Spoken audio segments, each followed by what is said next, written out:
A tank without communication in modern combat is a blind elephant in a china shop. It gets picked off like a target at a shooting range. This is exactly what awaited the 8th Tank Battalion. They were driven into an acoustic pit. The Germans cut off their hearing, vision, and ability to call for help. It was a blind execution. Officers at headquarters were already drinking alcohol, toasting the tank crews while they were still alive. But instead of the screams of the dying, a terrified, unnatural silence hung over the airwaves. And then hell began. But not for our men. In this video, you will learn how one man hacked the impenetrable German defense without firing a single shot. You will see what the human brain is capable of when cornered by the fear of death. And you will learn the terrible truth about the physical pain required to maintain uninterrupted communication when technology fails. This method did not make it into official history textbooks. It was too barbaric, too bloody for the operator, and too effective. What made the German aces flee in panic from ghosts? The answer will shock you with its ingenious simplicity. A T-34 is burning on the horizon. Black smoke rises vertically, slicing through the icy sky. This is not a heroic picture. This is the result of a technical failure. The crew did not die in a duel. The crew burned alive because the driver did not hear the command to retreat. In the headset of his helmet, instead of the commander's voice, there was only a steady, dense crackle. White noise. A wall of static. The tank was blind and deaf. It is a coffin on tracks that continues moving by inertia until an armor-piercing shell turns it into a pile of melted metal. January 1943. The 8th Tank Battalion is caught in a vice, but this is not just encirclement by infantry or artillery. This is an electronic warfare trap. On paper, we have communication. In reality, we have only expensive, useless boxes with tubes. The German electronic warfare system works flawlessly. It is a perfect mechanism of strangulation. They do not just create interference, they clog the airwaves with 100% density. Radio waves die without traveling even 100 meters. This is acoustic blindness. The battalion headquarters smells of rancid tobacco, unwashed bodies, and burnt insulation. The frost penetrates even here, into the deep dugout. The temperature outside drops below -30 degrees Celsius. The cold makes the air ringing and dense, but for radio communication this does not matter. Major Voronenkov stands over the map. His fingers, black with soot and oil, grip a pencil so hard the wood cracks. He looks at the radio man. The gaze is heavy. The gaze of a man who is sending people to their deaths and cannot stop them. Report! The major's voice sounds hoarse. It is not a question. It is a demand for a miracle. The radio man, a very young guy, sits in front of the 71 TK3 station, the 71st station, a reliable machine, in theory. Right now it is buzzing like a disturbed beehive. The guy turns the tuning dial, slowly, millimeter by millimeter. He is looking for a breach. He is looking for at least a narrow slit in this wall of noise. But the indicator needle lies dead. The airwaves are jammed, Comrade Major. The radio man tears off his headphones. There are red stripes on his temples from the pressure. Solid howling. The Germans change frequencies every 10 minutes. I cannot break through, neither on the main nor on the reserve. Voronenkov slams his fist on the table. The map jumps.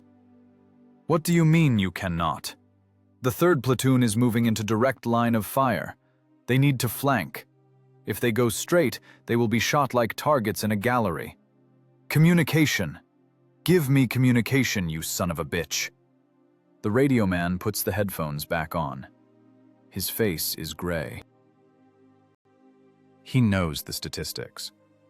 In the last 2 weeks, the battalion has lost 7 tanks, 7 machines, 28 tankers, plus the infantry riding on the armor. A total of 52 people.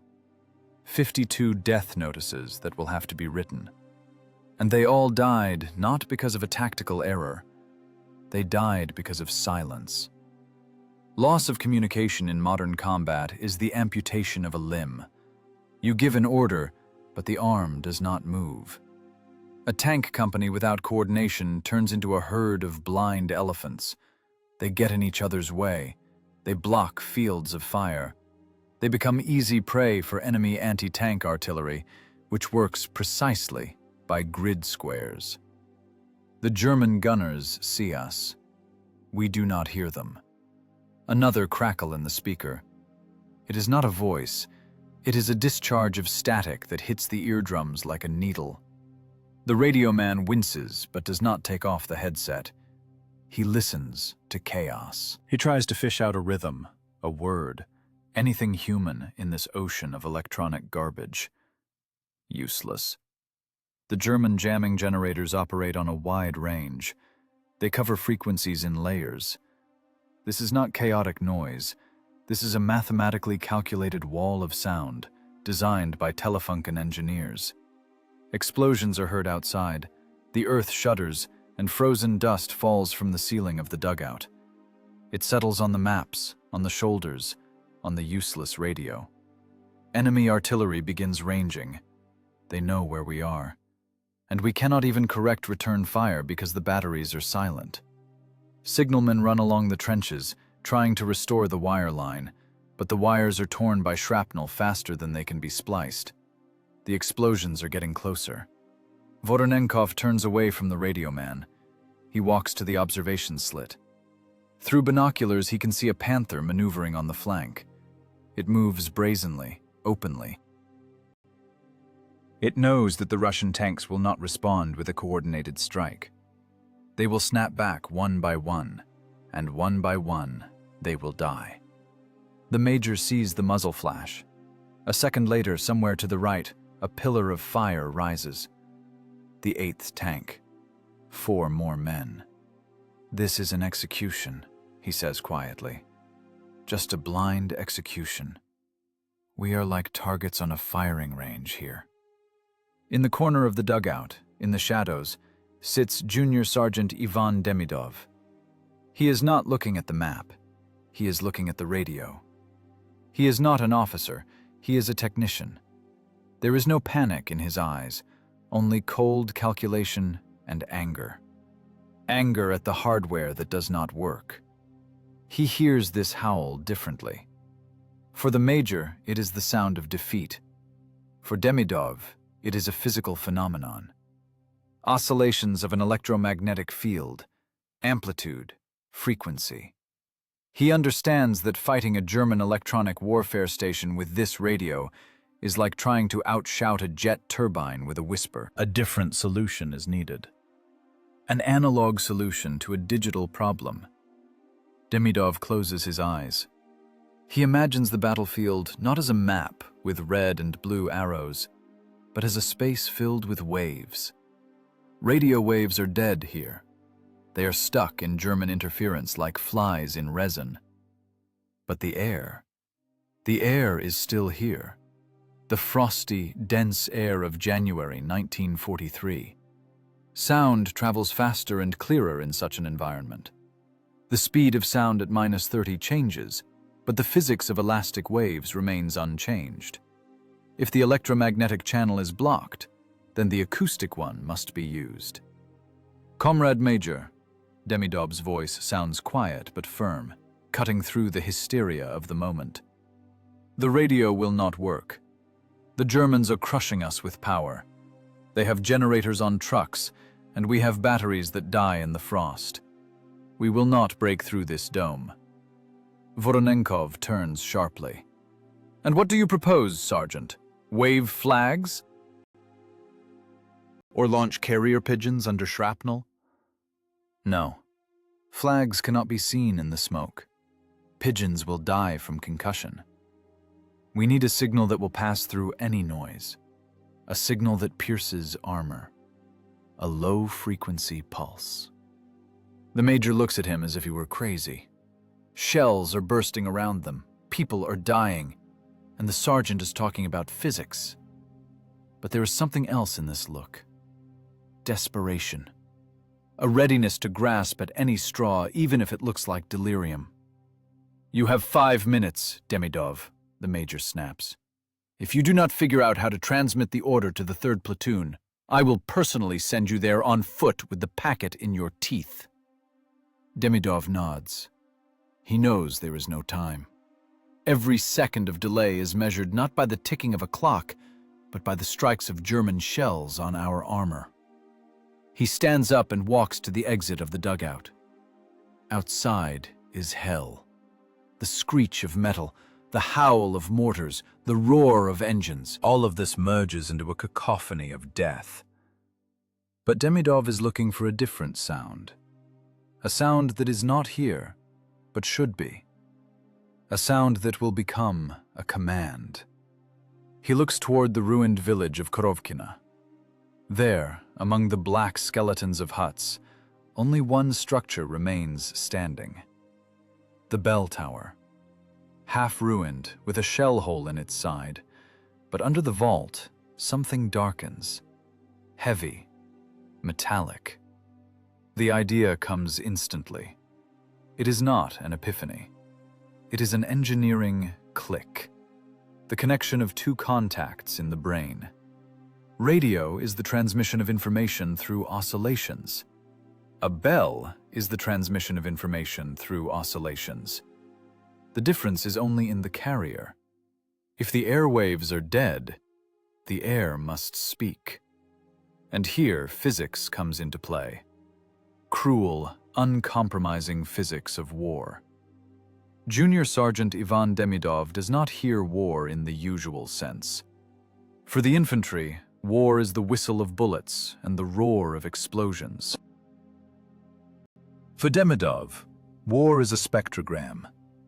He sits in the corner of the dugout, pulling his knees to his chest, staring at a single point on the clay wall. He is 23 years old, but his auditory system is as worn as that of a 50-year-old rolling mill operator. His specialty is not shooting. His specialty is acoustics. Before the war, he tuned sound equipment in movie theaters. He knows how sound reflects off walls, how it is dampened in velvet curtains, and how it resonates in empty halls. Now this skill is the only weapon that hasn't jammed. He closes his eyes. The visual channel of information is blocked by the semi-darkness of the dugout, so the brain switches all resources to auditory analysis. In the headphones, which he took off but which continue to vibrate on the table, the German jammer beats. It is not just noise. Demidov breaks it down into components. The Germans use broadband jamming generator. The principle of operation is simple and effective, like a guillotine. They cover the entire frequency range on which our 71 TK3 radios operate. That is from 4 to 5.6 megahertz. The noise density is such that the useful signal simply drowns in it. The amplitude of the interference exceeds the amplitude of the signal by dozens of times. This is the physics of suppression. If you imagine the airwaves as a clean sheet of paper, the German electronic warfare station pours a bucket of black paint over it. It is impossible to write anything on top. The radio tube at the transmitter output glows red hot, trying to push the signal through, but the electromagnetic wave crashes against a wall of white noise. The airwaves are dead. Demidov analyzes the situation coldly, without emotion. Panic is for those who do not understand the mechanics of the process. A computational processor is working in his head. Input data. First. The electromagnetic communication channel is blocked. Attempts to change frequency are useless. German operators scan the airwaves and instantly retune the generators. Reaction time is seconds. Second. The optical communication channel is absent. Smoke from burning tanks and snow kicked up by explosions create an impenetrable curtain. Visibility is less than 50 meters. Third, wire communication is destroyed. A shrapnel field of such density cuts the cable every 5 minutes.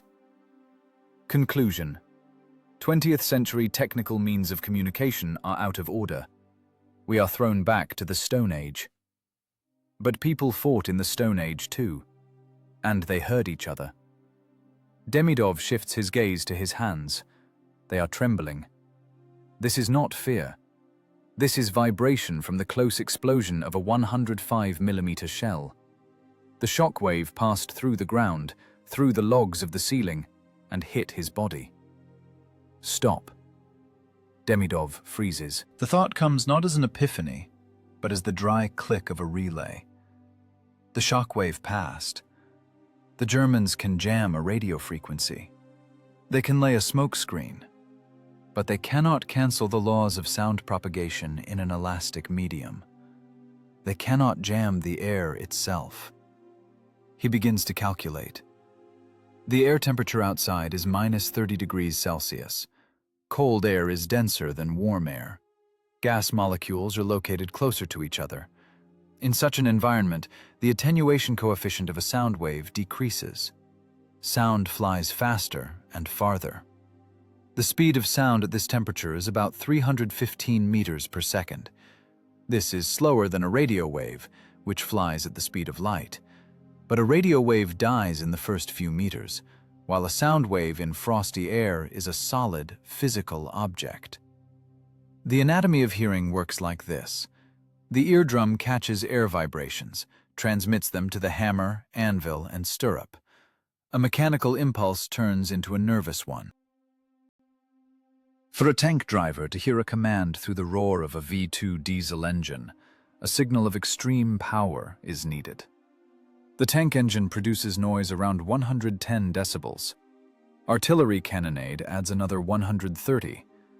To break through this acoustic hell, the sound source must produce a sharp, impulsive signal at a frequency different from the low rumble of engines and the thunder of explosions. The human voice is powerless here. A commander's scream is only 90 decibels. It is a whisper in a hurricane. A siren? There is no electricity. A bugle? Too high a pitch. It will get stuck in the low-frequency drone of battle. A sound wave generator is needed. Powerful, mechanical, autonomous. Demidov feels the gears in his head clicking into place. He needs an instrument capable of creating resonance, a low-frequency pulse that will be felt not only by ears, but by the diaphragm. A sound that will hit the tank armor and make it vibrate. He remembers physics textbooks. Resonance. Free oscillations. Bronze. Bronze is an ideal acoustic material. High density, elasticity. Upon impact, the crystal lattice of the metal begins to vibrate, creating a pure, long wave. This wave does not carry complex information like a modulated radio signal. It has no words, but it has energy. The signal must be binary. There is sound, there is action. No sound, no action. 1 and 0. These are the basics of coding, only instead of an electrical impulse, an acoustic strike. Demidov stands up. His movements become sharp, precise. He no longer looks like a shell-shocked radio man. He looks like an engineer who has found the solution to an equation. Air, he whispers with his lips alone. We need air. A scheme builds in his head. The sound source must be at an elevation so the wave is not dampened by the ground and snowdrifts. The source must be massive. The greater the mass of the body, the more powerful the sound pressure. Mass, height, material. He mentally scans the surrounding space. A destroyed village. Wooden huts absorb sound. Snow works as soundproofing. Where is the resonance point? Demidov's eyes narrow. He remembers the map of the area he saw on the major's table. In the center of the village of Korovkina, grid square 1240, a stone structure is marked. A church. Churches were usually built on the highest points. This is a law of architectural acoustics. The ringing of bells must cover the maximum area. Builders of the past knew the physics of sound better than modern signalmen. A bell. It is not a cult object. It is an engineering structure. Cast from a special alloy of copper and tin, it is designed to convert the kinetic energy of the clapper's impact into a powerful sound wave. The weight of an average bell is from 500 kilograms to several tons. If you strike it, it will produce a signal with a power of over 140 decibels. This is louder than a jet plane at takeoff. Moreover, the bell's sound spectrum lies in the low and medium frequency range. This is exactly the range that propagates best in a dense medium and is least dampened by obstacles. Demidov checks the calculations. The distance to the tanks is from 500 to 800 meters. Sound attenuation at such a distance in frosty air will be insignificant. The armor of a T-34 tank will pass this sound. Metal conducts vibration excellently. The crew inside will hear the ringing not as a sound from outside, but as a vibration of the hull itself. This is an acoustic hole in the German defense. They directed all their gigahertz and kilowatts to fighting electronics. They built a wall in the airwaves, but they left a window open in the audio range. They do not expect Russians to use 17th century technology against 20th century technology. Demidov turns to the exit. His face is no longer grey. It is hard, focused. There is no fear. There is a task. Find the sound generator. Check its integrity. Put it into operation. This is not a feat. It is commissioning work in combat conditions. He grabs his submachine gun, but checks not the bolt, but the strap attachment so the weapon doesn't clink prematurely. Silence is also part of acoustics. Now he needs absolute silence to reach the source of the loudest sound on this battlefield. Comrade Major, Demidov speaks no longer in a whisper. He speaks with the voice of a man who knows the answer. I know how to break the blockade. I do not need a radio. I need permission to leave the dugout. He does not wait for the question, why? He is already formulating the answer in the language of tactical and technical characteristics. I am switching to an analog data transmission channel, he says to himself. Frequency, floating. Modulation, percussive. Coverage density, 100%. Demidov takes a step toward the ladder. That rhythm is already sounding in his brain. A heavy, metallic strike slicing through the frosty silence. A strike that will become a command for those dying in ignorance. Analysis complete. Time to move to synthesis. No man's land is not a void between two trenches. It is a death zone, plotted with sectors of fire. There is no room for luck here, only ballistics and geometry. Ivan Demidov crawls out of the ramp like a lizard. His body presses into the snow. The snow is hard, compressed by wind and temperature changes. At -30 degrees, the snow crust resembles concrete in density. Any sudden movement creates a creak that sounds like a gunshot in the night silence. The task is non-standard. Usually, scouts go into no man's land for a tongue, a prisoner. They need an officer, maps, data. Demidov needs a piece of metal. His target is the destroyed bell tower in the center of the village of Korovkina. Distance, 350 meters. By infantry attack standards, 2 minutes of running. By standards of covert infiltration, an eternity. He moves in a low crawl. Elbows and knees work like pistons. The PPSH submachine gun is pressed to his chest, so the bolt does not clang against his belt buckle. Breathing is shallow. Steam from the mouth is a revealing sign. In frosty air, a cloud of condensation hangs for a long time, indicating an aiming point for a sniper. Demidov breathes through a thick scarf, dispersing the heat. This is the thermodynamics of survival.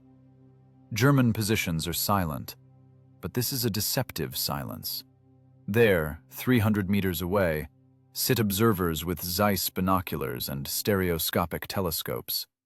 They have first-generation night vision devices, infrared Uhu searchlights on armored personnel carriers, but tonight they are turned off. The Germans are saving resources. They rely on flares. Pop! A magnesium flare soars into the sky. It burns with a bright, deathly pale light, flooding the battlefield with harsh contrast. Demidov freezes. Now he is part of the landscape, just a bump in the snow. If you move, the shadow will shift. Movement of a shadow is a trigger for a machine gunner.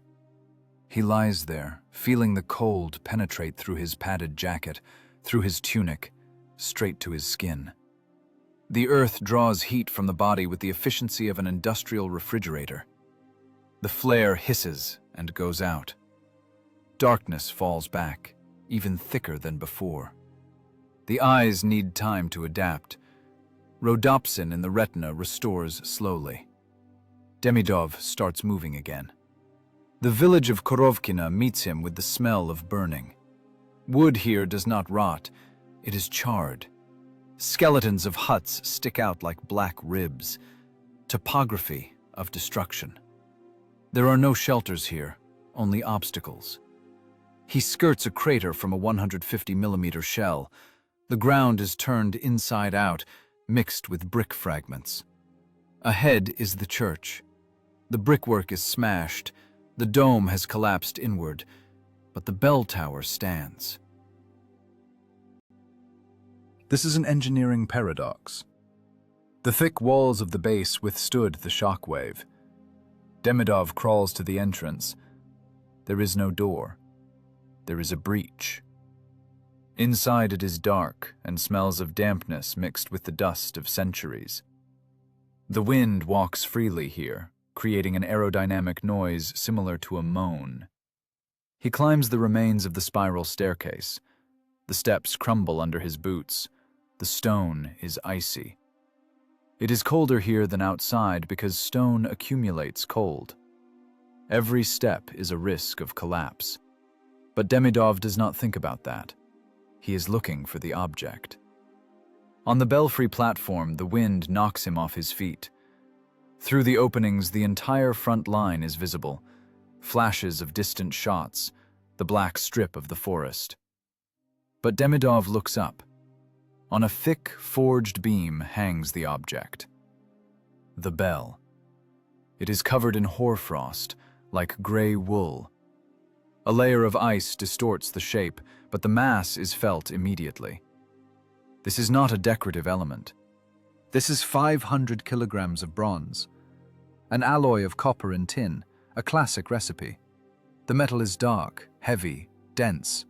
There is no clapper. Apparently it broke off during the bombing or was removed. But the body of the bell itself is intact. There are no cracks. This is critically important. Any crack in the body dampens resonance, turning a pure tone into a dull thud. Demidov takes off his mitten. He runs his palm over the icy metal. Fingers instantly stick. Bronze at -30 is a thermochemical trap. He sharply pulls his hand away, leaving a patch of skin on the metal. There is no pain. Nerve endings are frozen. This is a material check. The metal rings even from the touch of a sleeve button. The acoustic potential is enormous. Now, the test. Demidov grips the submachine gun by the barrel. The stock is birch-bound in steel. This will be his hammer. He needs to understand the tonality. He needs to hear the voice of this machine. He swings. The blow is not strong, probing. The steel butt plate hits the lower skirt of the bell, the thickest part where the fundamental tone is formed. Boom! The sound is not loud, but dense. It is not just air vibration, it is a shock wave that passes through the body. Demidov feels the vibration not with his ears, he feels it with his diaphragm, liver, teeth. Resonance instantly fills the belfry space, reflects off the brick walls, goes out into the openings. The sound is pure, deep, low frequency. 150 Hz, no more. This is the ideal range. High frequencies quickly decay in the atmosphere, absorbed by snow. Low frequencies bend around obstacles. They creep along the ground. In frosty air, this sound becomes almost material. Cold air has high density and elasticity. The sound wave does not get stuck in it. It glides like a speed skater on ice. Demidov presses his shoulder against the cold bronze. The vibration fades slowly.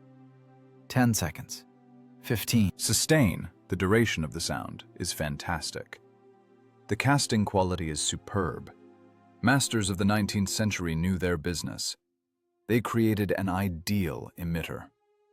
Below, on the German positions, someone launches a flare. The Germans heard it.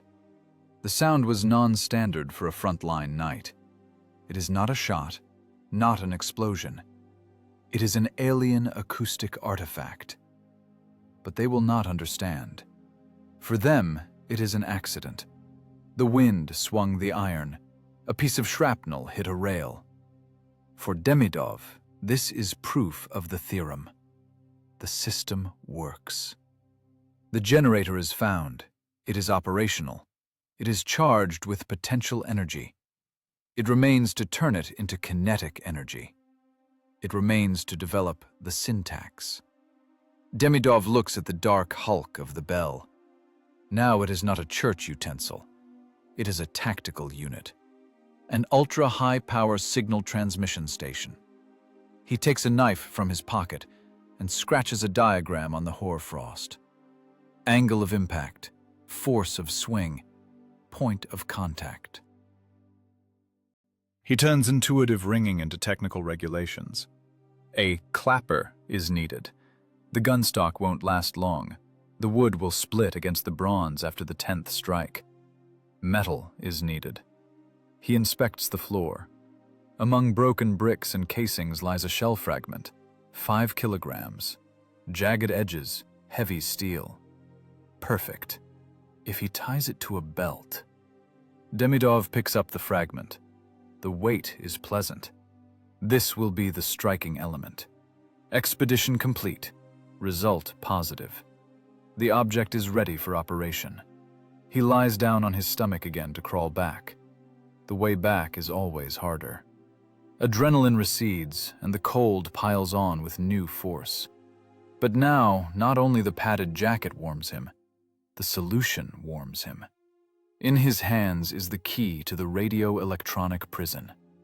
The airwaves are silent, but the air is ready to explode. The dugout trembles from a close explosion, and earth falls from the ceiling, covering the diagram drawn on the trampled, dirty floor with a thin layer of gray dust.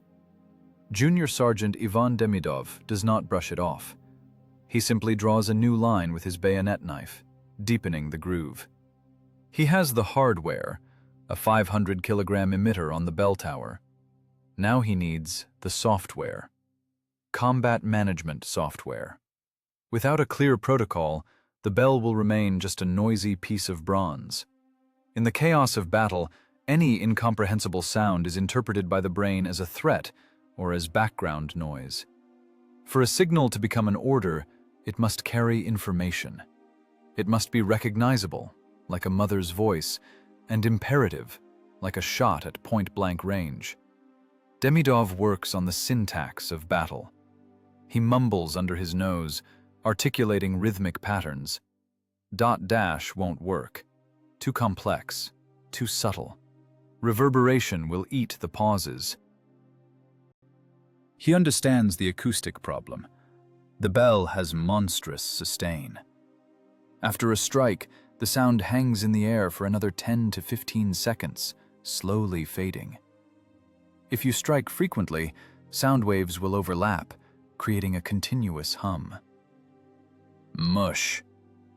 In this mush, the driver won't make out the command. Discreteness is needed. Pauses are needed, which are more important than the strikes themselves. A pause is a data separator. Demidov draws circles on the ground. Large circle, strike. Dash, silence. First command, the most important one. Forward, attack. It must be rhythmic, spurring on, like a heartbeat, only heavier. 2 strikes, whispers Demidov. Boom, boom. Pause, 3 seconds. Boom, boom. 2 short, hard pulses. The interval between them is minimal, just so the metal has time to respond. Then silence, so the crew realizes the signal. And repeat again. This is a cycle. As long as the deuce sounds, the tanks go. As soon as the rhythm breaks, stop machine. This is psychoacoustics. A paired strike is perceived by the brain as an affirmation, like stepping left-right. Second command. Retreat. Withdrawal. The most difficult maneuver. Tankers hate retreating. They lose orientation, begin to panic. The signal must be alarming. It must literally drive them out of position. A roll. Frequent, chaotic strikes. Alarm. Demidov scratches a zigzag on the ground with his knife. Just beat like crazy. Without pauses. Continuous ringing. This will create dissonance, acoustic discomfort. When a frequent drumbeat hits the ears, instinct demands to leave, to hide. This is what is needed to pull the battalion out from under fire. Third command. Change position. Flank. Cunning is needed here. The tone must change. If you strike the skirt of the bell, the sound is low, guttural. If you strike higher, on the shoulder of the bell, or on the edge at an angle, the sound will become drier, higher, metallic. One strike on the edge. Sharp. Cling. Pause. Cling. A high tone cuts through the low-frequency hum of diesels better when maneuvering. Demidov looks at his scribbles. It is primitive. It is tribal communication level. But that is exactly why it will work. Complex systems break. Radio tubes burn out, frequencies drift, wires tear. The impact of metal on metal is a constant. It is Morse code transposed to a percussion instrument, where instead of signal duration, the number of pulses and their intensity matter. He closes his eyes and begins to play the battle in his head. He imagines himself in a tank.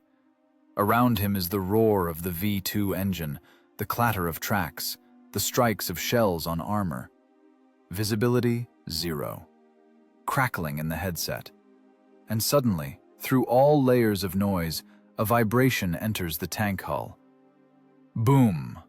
Boom. The body feels the rhythm. Boom. Boom. The mechanic understands. This is not an accident. This is a pattern. This is an external control signal. Forward, whispers Demidov. A communications lieutenant enters the dugout. He looks at Demidov, squatting in front of dirty drawings, as if at a madman. What are you casting spells on there, Sergeant? The lieutenant's voice is full of weary irritation. The major is waiting for communication, and you are playing in the sandbox? Demidov raises his head. There is no subordination in his gaze, only the detachment of a mathematician distracted from proving a theorem. I am writing an instruction, Comrade Lieutenant. Instruction? For what? For a stovepot? For the acoustic telegraph system, bell? Demidov stands up, brushing off his knees. This is not a sandbox. This is a data transmission protocol. He takes a piece of paper. The pencil breaks in frozen fingers, but he continues to write. The letters are crooked, chopped. Code, table of signals. 2 strikes, interval 3 seconds. Attack, forward movement. Rapid roll, no internals. Withdrawal, smoke. Single sharp, on the edge. Attention, stop, turn. It looks ridiculous. 3 lines that are supposed to replace complex tables of radio call signs and code pads. No falcon, hawk, birch. No frequencies. Only rhythm. But Demidov knows. In battle, a man degrades to the level of reflexes. A complex word can be forgotten. Rhythm cannot be forgotten. Rhythm is sewn into the subcortex. He folds the paper. It is a document. Now it is an official part of tactics. The hardest part remains. Synchronization. 1 bell, 12 tanks. All crews must learn this language in half an hour. If even one mechanic confuses 2 strikes and roll, the tank will turn under fire and expose its rear. Rigid briefing is needed. Drilling. Demidov imagines how he will explain this to the tankers. Angry, tired, soot-covered men who believe only in armor and a cannon. They will laugh at him. A priest from the bell tower is going to command us. Let them laugh. The main thing is that they remember. Laughter is also an emotion. It helps to memorize. He checks the time. 2 hours until dawn. He has 120 minutes to turn a musical idea into a combat manual. The engineering part is finished. The organizational part begins. Demidov picks up his submachine gun. He feels like a composer who has written a symphony for an orchestra of 12 diesel engines and 1 500-kilogram bell. And he will have to conduct this orchestra under German artillery fire. The score is ready. Instruments tuned. Analog solution, he repeats, walking out into the cold corridor of the trench. 1, 0.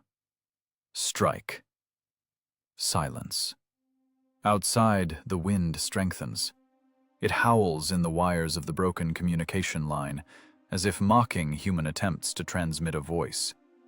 But Demidov no longer listens to this howl. In his head, only a clean, heavy bronze rhythm sounds. Boom, boom. Forward.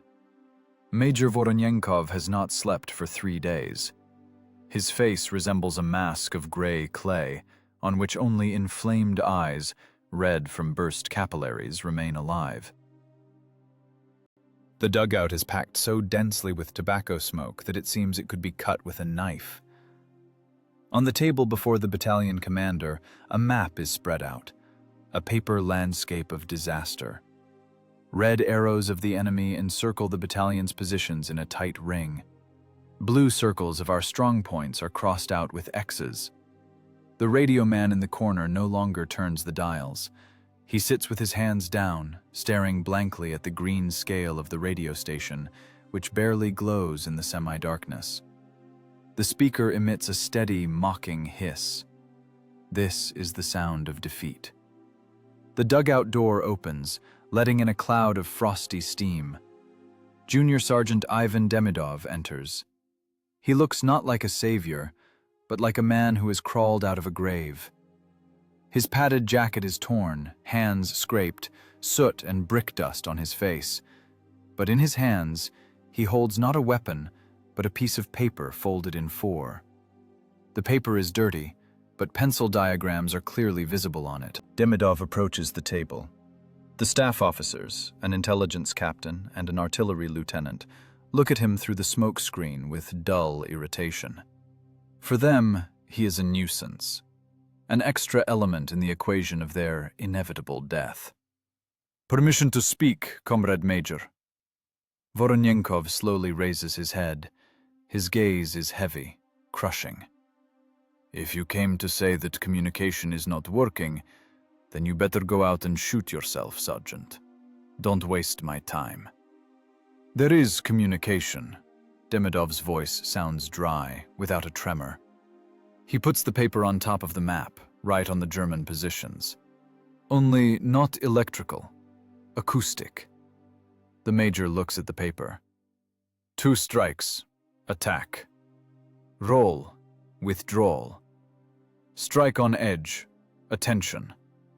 He frowns, trying to focus his vision. The letters dance.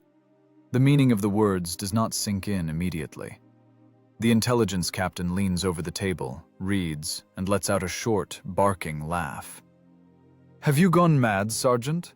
A bell?" Are we in the 19th century? Maybe we should light signal fires too. Or take drums like Papuans. Radio 71 TK3 is dead. Demidov does not look at the captain. He looks only at the battalion commander. German electronic warfare is jamming all frequencies. We are blind kittens.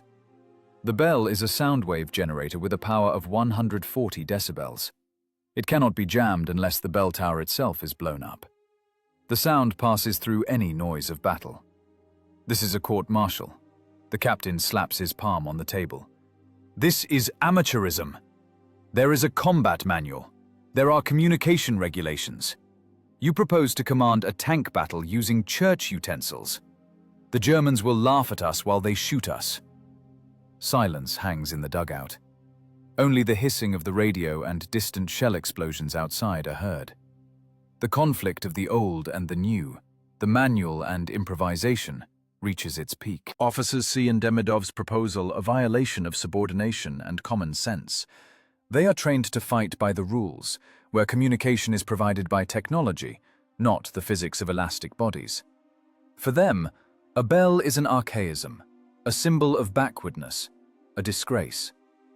Demidov understands their logic, but he has no time for politeness.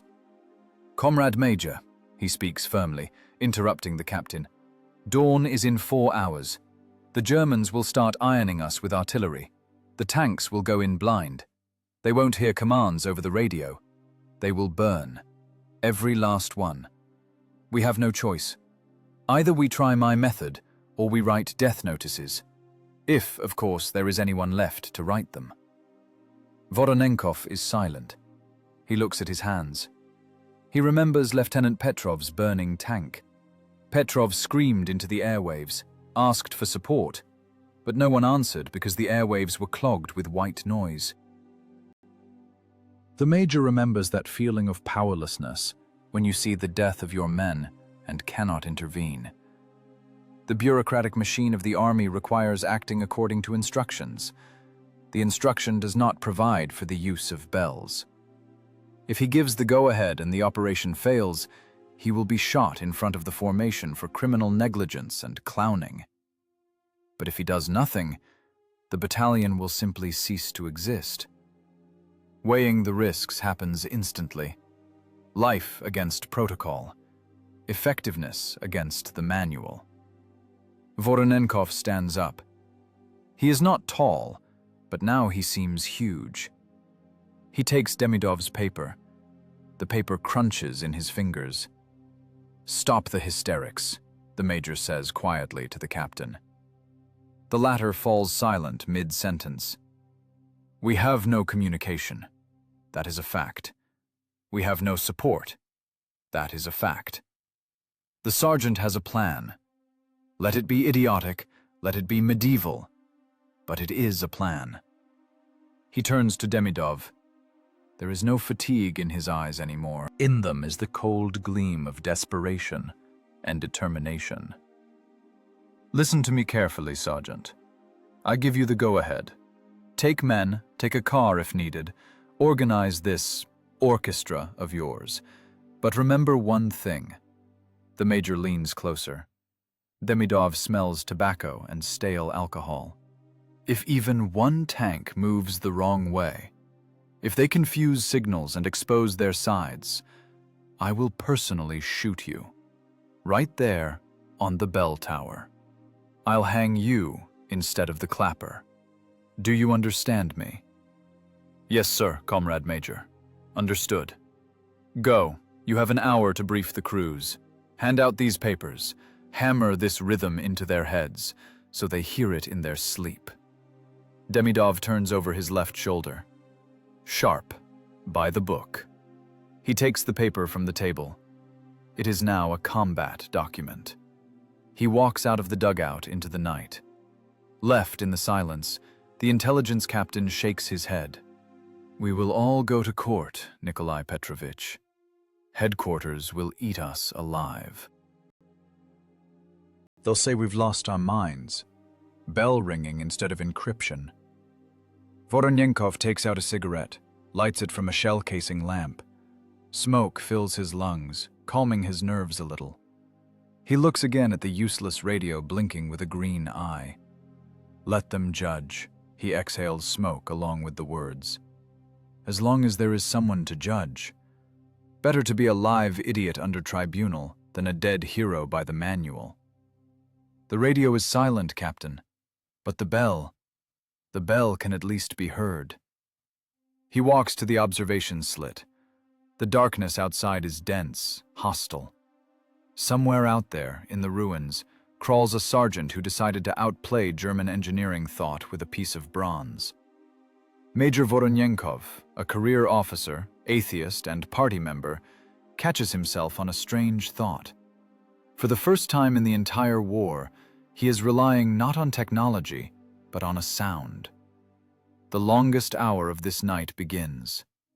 The hour of waiting. The hour when an absurd idea must pass the test of blood. Silence reigns in the headquarters again, but now it is different. It is not the silence of doom. It is the silence before an experiment. Skepticism has not gone anywhere. It simply retreated in the face of inevitability. The wall of distrust cracked, and Sergeant Demidov crawled into it with his physics. Now, all that remains is to wait for resonance. January 24th, 1943. Dawn is gray, turbid, as if the air was mixed with ash. The temperature holds at -28 degrees. 12 T-34 tanks stand in caponiers, covered with camouflage nets. Their engines run at idle, spewing pillars of white, greasy smoke into the sky. The V2 diesel is 500 horsepower that roars so that the ground under the tracks trembles slightly. Crew commanders run from machine to machine.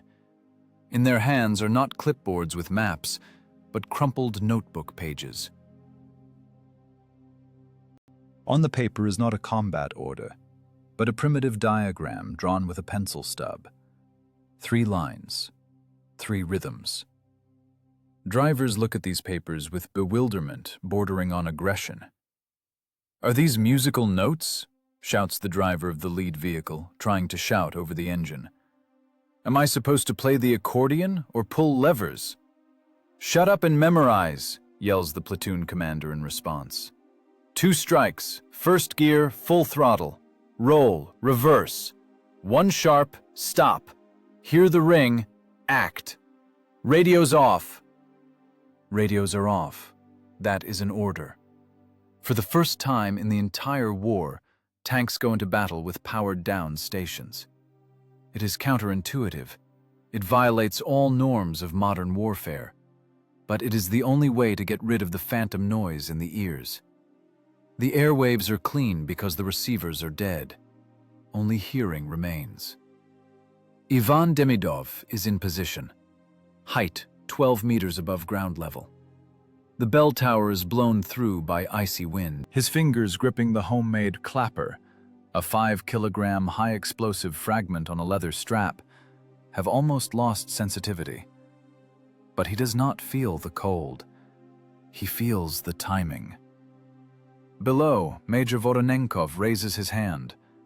No flare gun. The flash would reveal them. Only a visual signal. The wave. Demidov takes a breath. He turns his body, using inertia, and forcefully sends the fragment into the bronze skirt of the bell. Boom! The sound is born instantly. It is not a musical tone. It is an acoustic blow. In the frosty air, where the density of the medium is increased, the sound wave propagates with minimal scattering. It strikes into space like an invisible hammer. A second of silence. Demidov counts to himself. 1, 2, 3. Second strike. Boom! The signal is sent. The acoustic data packet is transmitted. Now everything depends on the receiving devices, the ears of 12 mechanics sitting inside steel boxes. Inside the T-34 tank, the noise is infernal. The transmission howls, the engine rumbles, tracks clank. The overall noise level exceeds 110 decibels. It would seem impossible to hear anything from outside. But the physics of sound works selectively. The tank's noise spectrum is low frequencies, hum, vibration. The bell's spectrum is a complex harmonic with a pronounced attack in the mid-range. A sharp metallic ring does not mix with the engine roar. It layers on top of it. It pierces the sound mush like a needle pierces fabric. The tank armor, instead of isolating sound, works as a resonator. The metal of the hull transmits vibration inside. The driver of the lead tank flinches. He hears this sound not with his ears, but with the back of his head. 2 heavy strikes. The rhythm that was hammered into him for the last hour. Reflex works faster than thought. Hands pull levers, then push. The foot presses the accelerator pedal. Clutches engage. The tank jerks and jumps forward, throwing clods of frozen earth from under the tracks. Following it, with a delay of a fraction of a second, the other 11 machines break loose. Synchronization. It looks eerie. 12 T-34s begin the attack simultaneously, like a single organism. No hesitation, no voice roll call, no swearing on the air. "Fifth, where are you going? Hold formation!" There is only silent, mechanical unity. On the German side, half a kilometer away, a communications Oberleutnant sits in a radio interception bunker. Before him is a wall of Telefunken equipment. Indicator needles lie at 0. In the headphones, only the hiss of his own jamming generators. Russians are silent. The airwaves are empty. But the ground begins to tremble. The Oberleutnant takes off his headphones. Through the embrasure, he sees an avalanche of steel rolling out of the haze onto the field. "Alarm!" shouts the observer. "Tank attack! Full profile!" The German grabs the microphone. He reports to regimental headquarters. But there is confusion in his voice. "They are coming without communication. I don't hear commands. They are not coordinating. This is a mistake. They are coordinating. It's just that German equipment is tuned to electromagnetic waves, and the Russians have switched to sound waves." The German officer sees a coordinated maneuver. Tanks deploy into a battle line, maintaining distance. Who is controlling them? Telepathy? On the bell tower, Demidov continues to work. He has turned into a machine. His task is to maintain the rhythm of the attack. Tanks are moving forward, and the signal must go with them. He strikes again. 2 strikes. Pause. 2 strikes. Now the sound is heard worse. Distance is increasing. But engine noise is also moving away. Physics plays into his hand. Tanks are moving away from the sound source, but the wind is blowing toward the Germans, picking up the wave and carrying it after the machines. Acoustic wind. A phenomenon of sound refraction in the atmosphere. Cold air near the ground creates a channel through which sound flies for kilometers, losing almost no energy. The battle begins. A German anti-tank battery opens fire. First shot. Miss. The shell plows the snow in front of the lead tank. Usually at this moment, the formation breaks. Someone breaks, someone rushes forward. A chaos of screams begins on the airwaves. The battalion commander tries to gather the company by voice, but no one hears him due to interference. But now, there are no airwaves. Demidov sees the gun flash. He changes the rhythm. Strike, strike, strike on edge, strike on edge. The signal changes. The tone becomes higher, more hysterical. Maneuver! Tankers hear the change in tonality. The ring becomes sharper. Crews execute the pre-agreed action. Snake. 12 machines synchronously take to the left, then to the right, throwing off the aim of German gunners. The second volley of the German battery goes into the void. Shells pass where the tanks were a second ago. This is not luck. This is controllability. Controllability in conditions of acoustic transparency. Major Voronenkov watches the battlefield through a stereoscopic telescope. His hands are shaking. He sees something he hasn't seen since 1941. Perfect order.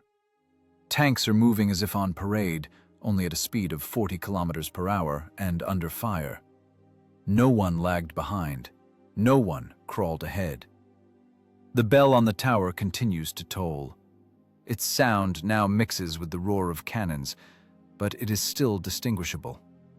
It is the pulse of the battle, a low-frequency metronome counting down the life of the enemy battery. For the Germans, this is surrealism. They are used to fighting an enemy who is blind and deaf. They are used to Russian tanks acting disjointedly. Now a wall rolls over them, controlled by a single will. And over the battlefield, drowning out the wail of dive bomber sirens and the screech of metal, stands this strange, archaic, eerie ringing. It sounds not like a war of technologies. It sounds like Judgment Day. Demidov on the bell tower feels his shoulder going numb. The fragment weighs 5 kilograms, but now it seems like a pood. Every 3 seconds, a swing and a strike. Muscles burn, accumulating lactic acid. But stopping is impossible. Silence now means death. As long as the bell sounds, the tanks know that Big Brother is watching them, that there is control, that they are not alone. The psychological effect of the bell system turns out to be stronger than the technical one. The crew feels the constant presence of the commander. The sound binds them with an invisible thread. Tanks burst into German positions. Demidov sees the tracks of the first machine crush the gun shield. Now a new signal is needed. Stop. Fire from a standstill. One sharp strike. And silence. Demidov strikes the edge of the bell and immediately presses the metal with his hand, extinguishing the vibration. The sound cuts off instantly. On the battlefield, 12 tanks stop dead in their tracks. Turrets turn. Volley. 12 high-explosive shells turn German dugouts into a fiery hell. Major Voronenkov lowers his binoculars. "It works," he whispers. "Damn it, it works." He turns to the signalman, who is still sitting by the silent radio. "Turn off that junk," says the major, "and open the door.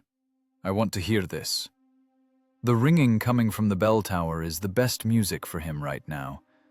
It is the music of survival, a symphony of physics written on the score of war. January 25th, 1943, begins not with dawn, but with an artillery strike. The German war machine works like a precise but inert mechanism. Overnight, Wehrmacht staff officers analyzed the situation. They did not understand the nature of the Russian tank control, but they calculated the grid square of their concentration. The logic of war dictates, if you don't understand what is happening, destroy the entire sector. At 7 in the morning, German 150mm howitzers open rapid fire on grid square 1240. This is carpet bombing. The air is torn by the howl of shells. The earth rears up. Tons of TNT and steel plow the frozen ground, turning the forest belt into a lunar landscape. The density of fire is such that biological survival there is impossible. Trees fly into splinters, snow evaporates, exposing black, smoking mud. German spotters watch the explosions through binoculars. They are satisfied. By their calculations, the 8th Tank Battalion is now turning into scrap metal. No one can escape such coverage without communication and coordination. This is the mathematics of destruction.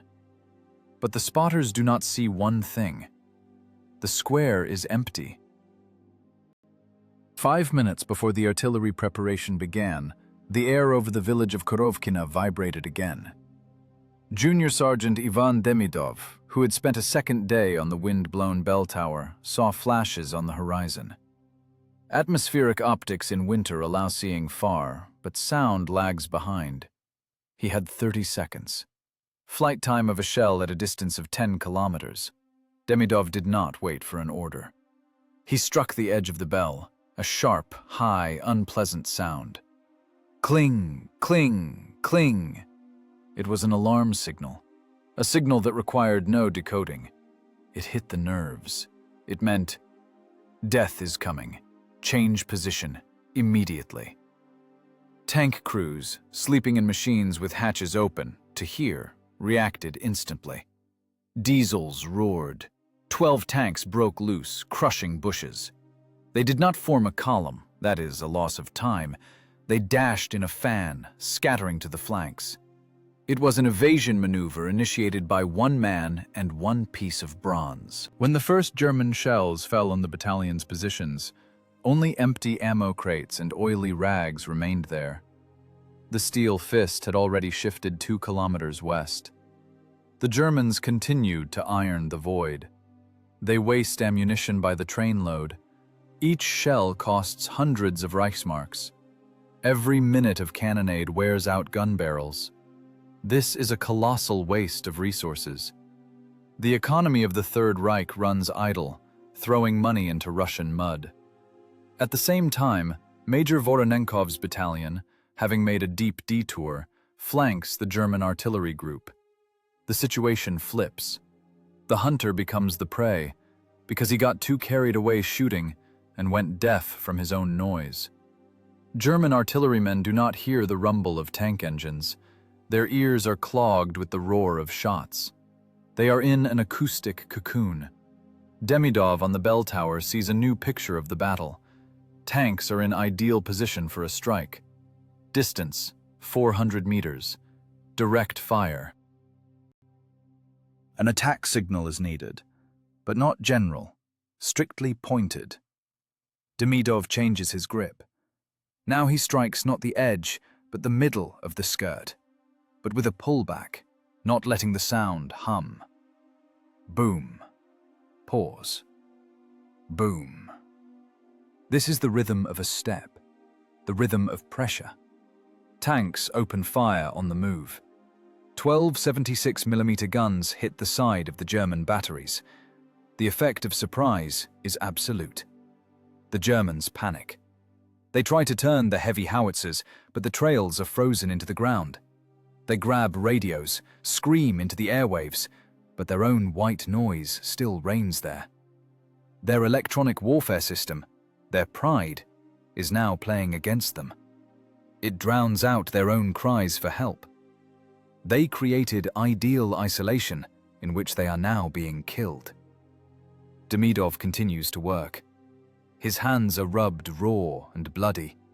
The skin on his palms has burst from cold and vibration. The handle of the improvised hammer has become slippery. But he feels no pain. He has entered a trance. He is the metronome of this slaughter. Every strike synchronizes the crew's actions. Strike, tanks surge forward. Strike, short stop for a shot. Strike, movement again. It looks like a macabre dance. Multi-ton machines move in a single rhythm set by a church bell. No fuss, no wasted movements. Shells land accurately because the gunners are calm. They know, as long as the bell sounds, the situation is under control. They have an external brain that sees the whole field. German defense crumbles in 20 minutes. The battery is completely destroyed. Guns are crushed by tracks.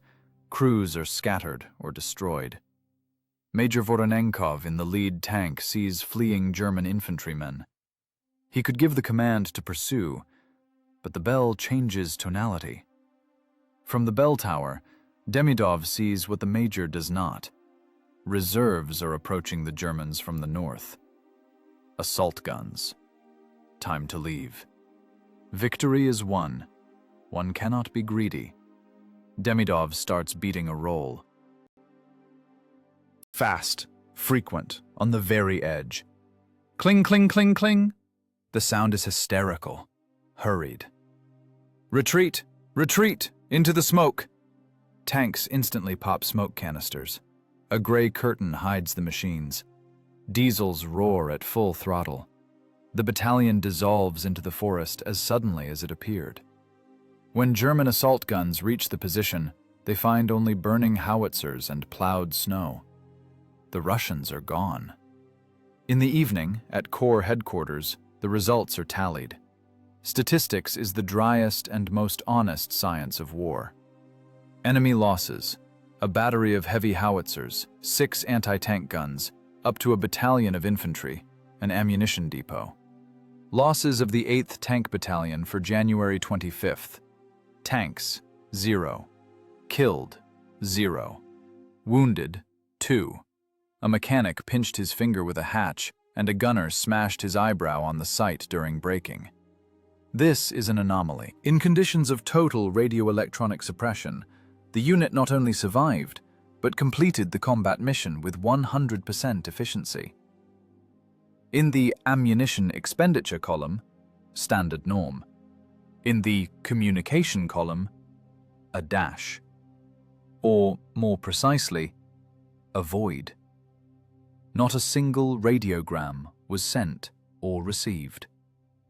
From the standpoint of reporting, this battle is impossible. The battalion acted like a ghost. But there is another consumable material not accounted for in ledgers. Ivan Demidov descends from the bell tower.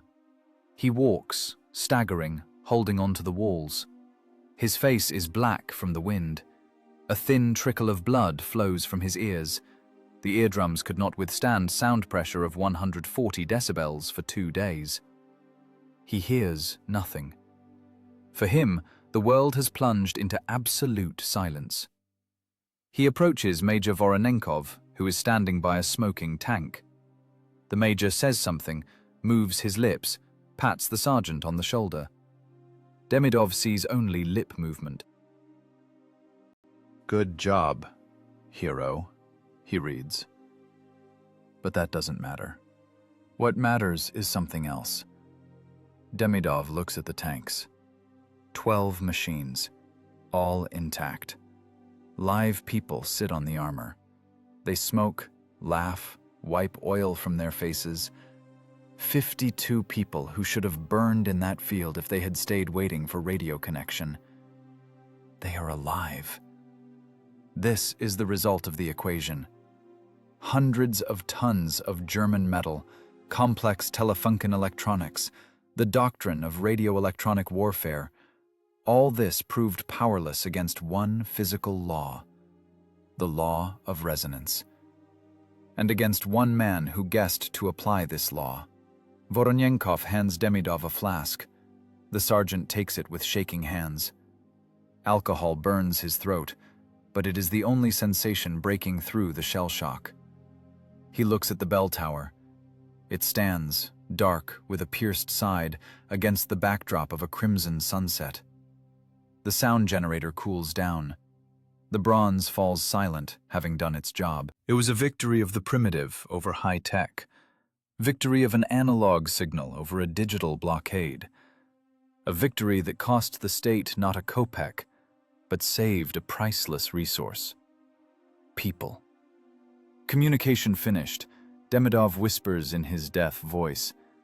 In his head, in this ringing void of concussion, that rhythm still stands. Boom, boom. Rhythm of life.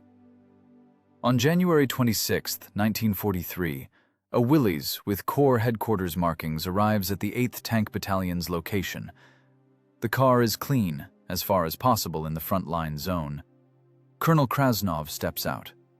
He wears a sheepskin coat, his belt shines, his face is clean-shaven. He looks like a man from another universe. A universe of warm offices, strategic maps, and dry statistics. Krasnov came not to reward, he came to judge. In staff reports, the 8th Battalion is listed as an anomaly. According to radio interception reports, the unit was in total radio silence for 48 hours. Yet it conducted active offensive operations. From the point of view of the manual, this is impossible. Either the commander lost control and the tanks act chaotically, or the commander criminally turned off communication equipment, violating order number 227. In both cases, it is a court-martial. A heavy, sticky silence hangs in Major Voronenkov's dugout. Staff officers lay out folders on the table. The paper is white, crisp. It contrasts sharply with the greasy, soot-covered maps of the tankers. "Explain yourself, Major." Krasnov's voice is even, devoid of emotion.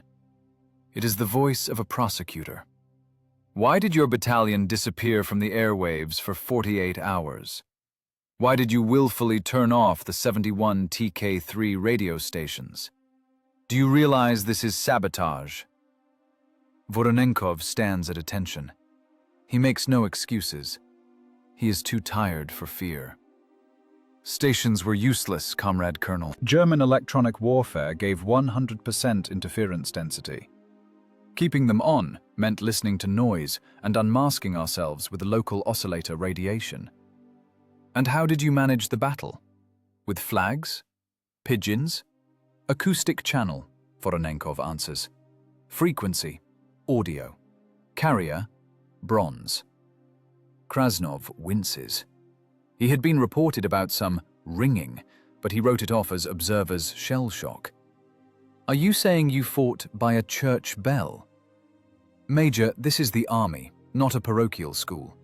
This is the Middle Ages. You put the combat mission at risk for a dubious experiment. Where are your losses? I want to see the casualty list." This is a key moment. In staff logic, losses are an indicator of activity. If there are no losses, it means the battalion did not fight. If losses are huge, it means the battalion fought poorly. Normal statistics are needed. Voronenkov puts a sheet on the table, a dirty, crumpled sheet from a school notebook. Tanks in service, 12. Lost, 0. Personnel, all present. Wounded, 2. Light. Will return to duty tomorrow. The task of destroying the enemy artillery group in grid square 1240 completed fully. Confirmation, captured positions, and enemy corpses. Krasnov takes the sheet. His eyebrows crawl up. He looks at the major, then at his aides. He expects a trick. This doesn't happen. The neighboring 12th Battalion, which tried to break through by the book using radio communication, lost 7 machines and 30 people. They burned because commanders yelled into a deaf ether and could not coordinate the retreat maneuver. And here, 0. "Call the company commanders," demands the colonel. Tankers enter the dugout. They smell of diesel, burning, and sweat. They have red eyes and black hands. They look at the clean colonel from under their brows. "Report the situation," Krasnov snaps at the first lieutenant. "Communication steady, Comrade Colonel," he answers hoarsely. "Signals came through clearly. Delay minimal. Audibility excellent, even with the diesel running." Crews understood the maneuver from a half sound. "Confirmed," says the second. "The Germans lost us. We walked around them like they were standing still. They were pounding the void, and we shot them like in a gallery. The bell guided us more accurately than a radio beacon." Krasnov is silent. He is an analyst. A collision of two systems is happening in his head. The bureaucratic system screams about violation of instructions. The military system sees effectiveness. The result lies on the table. 12 intact T-34 tanks. That is hundreds of thousands of rubles of state money. That is 52 saved lives of trained specialists, and a mountain of destroyed German equipment. Against this argument, the manual is powerless. Bronze turned out to be more reliable than radio tubes. Primitive acoustics outplayed advanced electronics. "Who is the author?" asks Krasnov. The tone changes. Now it is not a prosecutor, it is a customer accepting work. Junior Sergeant Demidov, radioman. Bring him to me. Demidov is brought in, held by arms. He walks uncertainly, staggering. His head is bandaged, brown spots showing through. His face is white as chalk. His gaze is unfocused. He stands before the colonel but does not hear the question. Voronenkov touches his shoulder and gestures at the colonel. "He doesn't hear, Comrade Colonel," the battalion commander says quietly. "Barotrauma. Ruptured eardrums. He was at the epicenter of sound pressure of 140 decibels for 2 days. Without protection." Krasnov looks at the sergeant. He sees before him not a hero from a poster. He sees a worn-out mechanism. A man who gave his hearing in exchange for radio silence. This is a dry deal. The physiological resource of one radioman exchanged for the survivability of an entire battalion. The exchange rate is favorable. Cynical, but mathematically correct. The colonel nods to the aide. The aide takes a small box from a briefcase. Krasnov opens it. Inside lies the medal for combat merit, a silver disc on a gray ribbon, the most honest soldier's award. It is given not for a feat, but for work, for the fact that the mechanism of war spun correctly. The colonel approaches Demidov. He makes no speeches. He understands that words right now are just air vibrations the sergeant won't perceive. He simply pins the medal on the torn, padded jacket. Metal clinks against a button. Demidov does not hear this sound, but feels the weight. "I serve the Soviet Union," Demidov says loudly, in an unnatural voice. He does not hear himself, so he speaks too loudly, almost shouting. There is no intonation. It is just a report. Krasnov extends his hand. The colonel's palm is soft, warm. The sergeant's palm is hard, cold, with dried blood on the fingers. The handshake is short, fixing the fact. "Process the award sheet retroactively," Krasnov snaps to the clerk. Formulation: for ensuring uninterrupted communication in conditions of radio-electronic suppression and displaying engineering ingenuity. No words about the bell. In documents, it will remain as engineering ingenuity. History does not like oddities. History likes clear formulations. Bell communication sounds like delirium.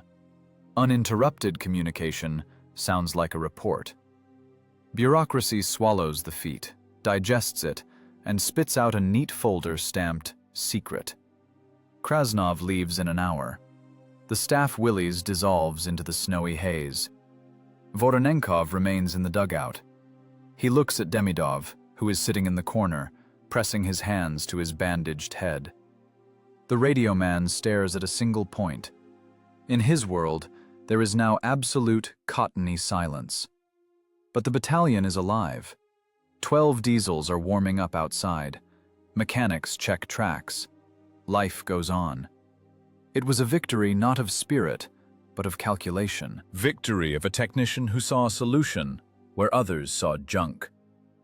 And Colonel Krasnov, for all his staff callousness, acknowledged this fact. He acknowledged that sometimes, to win a 20th century war, one must discard instructions and return to the basics of physics. In the combat log, an entry appears for January 25th. No losses. Communication provided by alternative means. A dry line. Behind it, blood from ears, icy metal, and a rhythm that saved 50 lives. Document signed. Stamp applied. Case closed. Sergeant Demidov's improvisation did not die in the ruins of the village of Korovkina. In the war machine, any successful anomaly undergoes vivisection. It is taken apart, stripped of names and emotions, turning into a dry algorithm of action. Colonel Krasnov's report on non-standard communication provision landed on a desk in the operations department of the General Staff. There were no poets there. There sat mathematicians and epaulets who solved the problem of minimizing losses. They saw in the Bell case not heroism, but technology. Wehrmacht electronic warfare in 1943 reached peak efficiency. The problem of blind tank attacks became systemic. The Red Army lost control in the first minutes of battle. The airwaves turned into a graveyard of signals. A backup channel was needed. Reliable, cheap, impervious to jamming generators. Thus was born the project which in secret directives passed as Reserve Short-Range Acoustic Communication Channel. Demidov's method was cleansed of randomness and standardized. Rear engineers conducted a series of tests at proving grounds. They did not look for church bells, that is, an unreliable and scarce resource. They looked for an ersatz, a substitute. Dozens of materials were tested. Railroad rails suspended on steel cables, empty oxygen tanks with the bottom cut off, Casings from heavy 152mm howitzers. Physics confirmed field observations. A combined signal worked best. Metal striking metal gave a sharp wavefront, which was well detected by the human ear against the background of low-frequency engine hum. In April 1943, a directive went out to the troops. It did not contain Demidov's name. It contained blueprints and diagrams. Each tank battalion was prescribed to have a signal group on staff. Mass production of acoustic emitters began in repair companies. The system evolved. The primitive stop-go code, developed by the shell-shocked radio man in an hour in the frost, was deemed basic but insufficient. Staff theorists complicated the syntax. A two-tone system was introduced. Tankers gained the ability to distinguish pitch. High tone, a strike on a suspended rail or small-diameter pipe section. Frequency, about 2000 Hz. This sound, sharp and piercing, meant working with infantry and machine gun armaments. Low tone, a strike on a massive ingot, a locomotive wheel rim, or a captured bell, where available. Frequency, 200 to 300 Hz. This sound, causing vibration in the chest, commanded the movement of heavy armor. Battle turned into an acoustic score. Two highs. Infantry, dismount. One low. Tanks, wedge.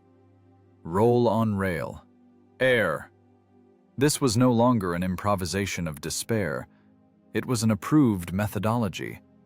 Thousands of platoon commanders who previously relied only on wheezing radios now carried strange iron constructions on their armor. Over the battlefield, drowning out the roar of artillery, stood a metallic ringing. To the uninitiated, it sounded like the cacophony of a blacksmith shop. To a trained crew, it was a data stream. Scaling the technology revealed interesting statistics. The analytical department compared losses in units, using only radio communication, and in units that implemented the acoustic backup system. Numbers spoke louder than any slogans. In conditions of enemy use of electronic warfare, ringing battalions maintained controllability 30% longer. Reaction time to changing situations was reduced from 5 minutes to 40 seconds. 40 seconds in a tank battle is the difference between life and death. In that time, a German gunner manages to fire 3 shots. If a tank manages to react to a sound signal and change position, it survives.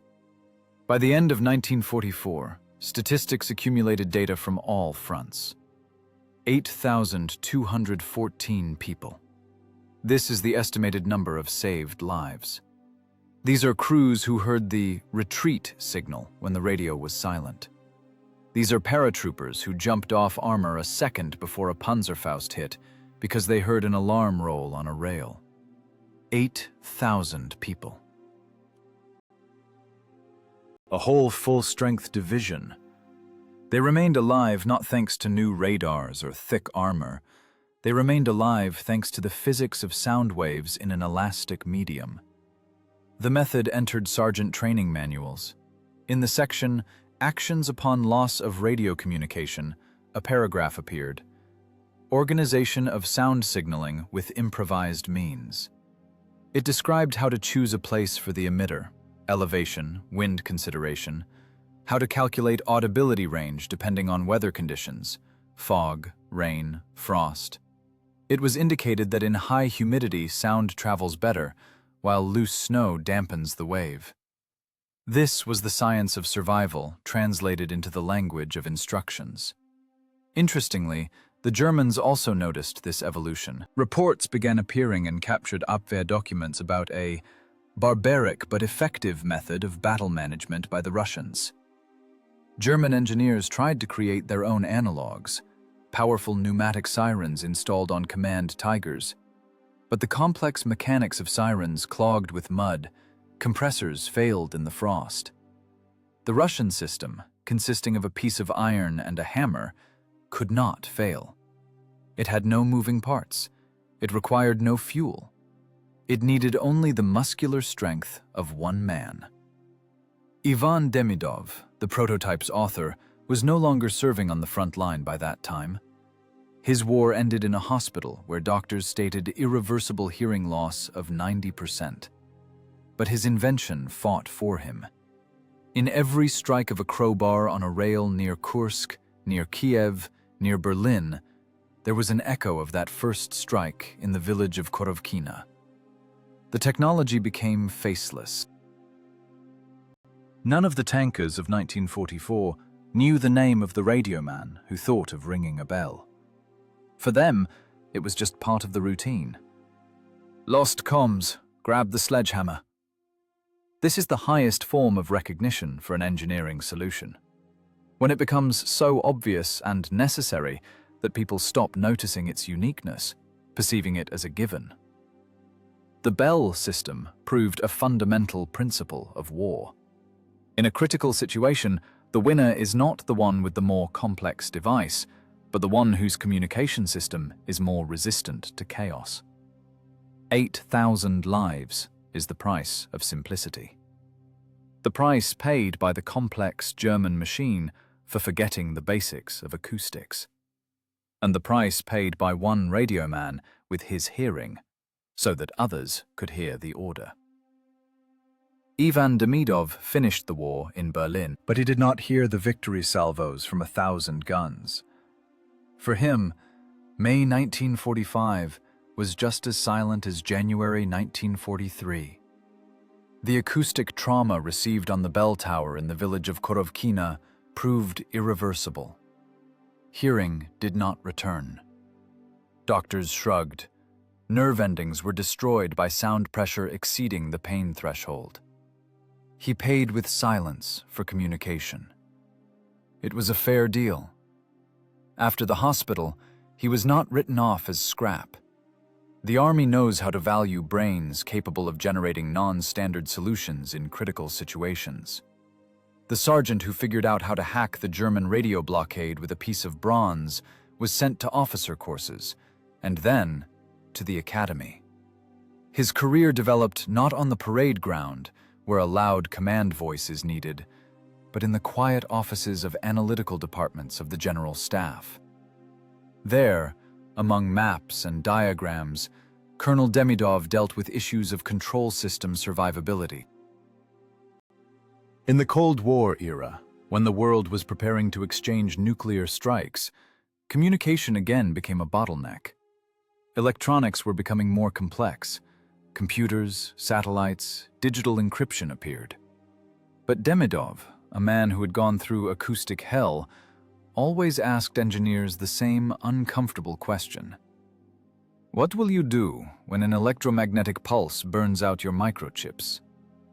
He was a skeptic in a world of technocrats. He knew that any complex system tends toward entropy.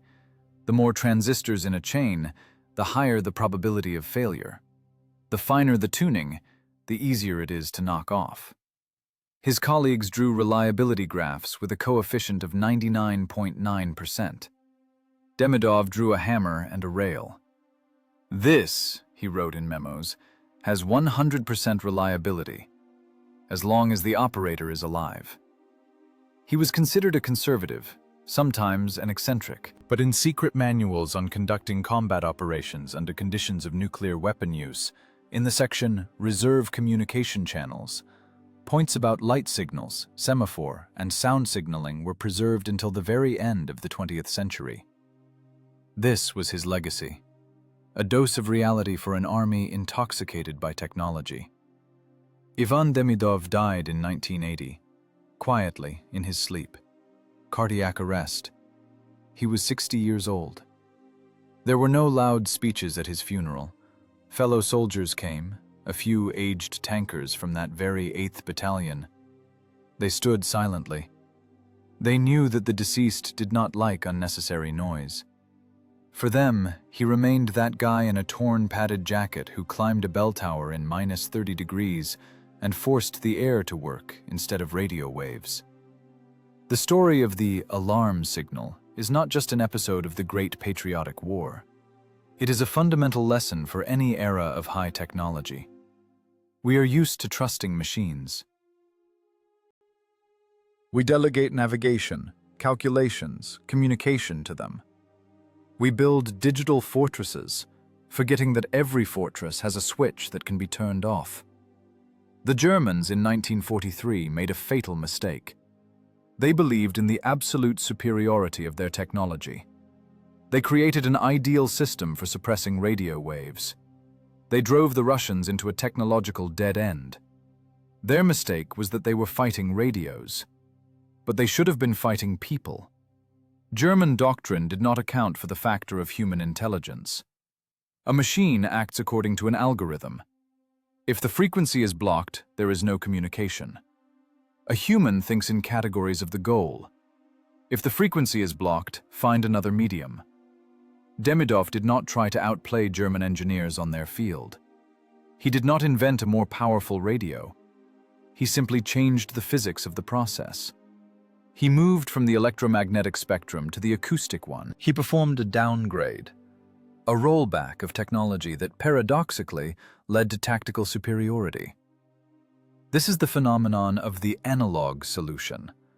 In conditions of chaos, when complex digital protocols break down, the primitive survives.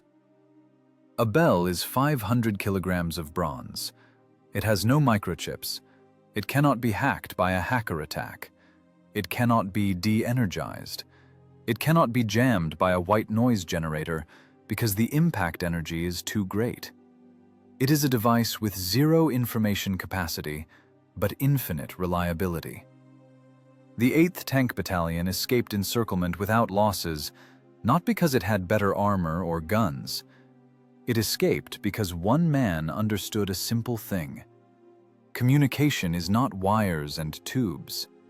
Communication is the transmission of meaning.